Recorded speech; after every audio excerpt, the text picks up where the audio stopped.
Welcome to Motivation at Hand, Ma. To know is to know how. Make your foot the foot that counts. In the depths of a turbulent electoral sea, the Kraken's tale began, a twisted decree. Sidney Powell, a legal mind once esteemed. With release the Kraken, the nation she deemed. A narrative spun, wild and untamed. In post-election fervor, her plot was proclaimed. Conspiracy swirled, a tempest's embrace. As she weaved a web, in a perilous chase. With Dominion as her mythical foe. She conjured tales, her intentions aglow. Foreign plots in Chavez's spectral hand. In her web of deception, she took her stand. Yet the courtroom's gavel, precise and astute. Judge Scott McAfee asserted her guilty plea, resolute. The Kraken's release, in legal prose unbound, left Sidney Powell in a tempest, spellbound. In a twist unforeseen, she chose to admit to RICO indictments misdemeanors. Her path she did submit.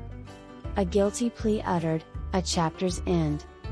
In this saga of intrigue, where truth did blend. As the Kraken's release met the courtroom's stern glare. It's not a tale. Now she has spread despair. In the labyrinthine saga of Sidney Powell, we find a legal odyssey that can only be described as an epic of American democracy. Sidney, once a respected attorney, took a bizarre detour into the realm of conspiracy theories and political drama, where absurdity reigned supreme. It all began in the wake of the 2020 U.S. presidential election when Sidney Powell, along with an ensemble cast that included MyPillow CEO Mike Lindell and legal maestro Rudy Giuliani, embarked on a quest to challenge the election results. Their rallying cry, "Release the Kraken," became a rallying point for those who believed in grandiose election fraud conspiracies. Their audacious mission was to convince the world that Dominion Voting Systems, a provider of election equipment used by a substantial portion of U.S. voters, had masterminded a vast conspiracy to steal the election. Their narrative grew increasingly fantastical by the day, with claims ranging from foreign governments manipulating voting machines to Dominion being a creation of the late Venezuelan dictator Hugo Chavez, designed to rig elections worldwide. As their tall tales spun, the legal noose tightened. Dominion Voting Systems struck back against mega media Fox News, reaching a settlement with Fox News for $787,500,000. Also in connection to this defamation accusations, Ruby Freeman and Shay Moss, a mother-daughter election worker pair based in Fulton County, Atlanta, have been the focal point of numerous conspiracy theories and targeted attacks by figures such as Trump and Giuliani. Judge holds Rudy Giuliani responsible for defaming two Georgia election workers August 30, 2023, in Fulton County, Georgia. As another part of the conspiracy unfolds, in a legal showdown that could rival the most theatrical courtroom dramas, District Attorney Fani Willis took the stage. She meticulously dissected the absurd claims made by this trio of Trump's staunchest allies. Her RICO indictment was a masterclass in fact-checking, leaving the defendants in a state of disbelief. The outcome was a resounding legal beatdown that exposed the flimsy foundations of their conspiracy-laden narrative.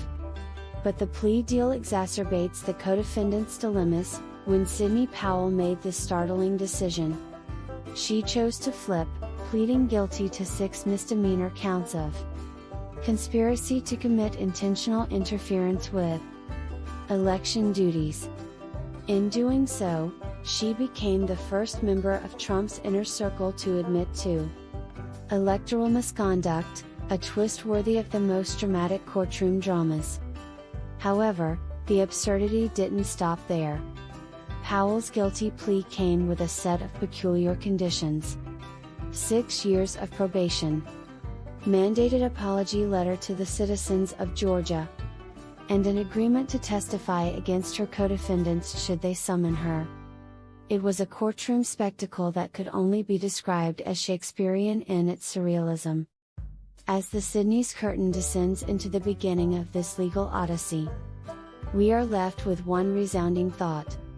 In the world of politics and conspiracy theories, where Sidney Powell's journey from respected attorney to a guilty plea, now serving 6 years of probation, is exposing this RICO tale, the line between reality and political machinations are, most often, thinner than the finest thread. As the trial unfolds in Fulton County, Georgia, on this Monday's grace, with Sidney's plea and truths in their rightful place, yet the courtroom awaits, with questions in the air. Will justice prevail on this October 23rd's legal affair? Co-defendant Kenneth Casebro, his fate yet to see. In the hands of the law, where he will be, with arraignments and trials ahead, while Fulton County's has its say. And D.A. Fani Willis, RICO's indictment, finds its way. Much appreciation to you for giving of your time with us at Motivation at Hand. To know is to know how. We trust you will come back soon.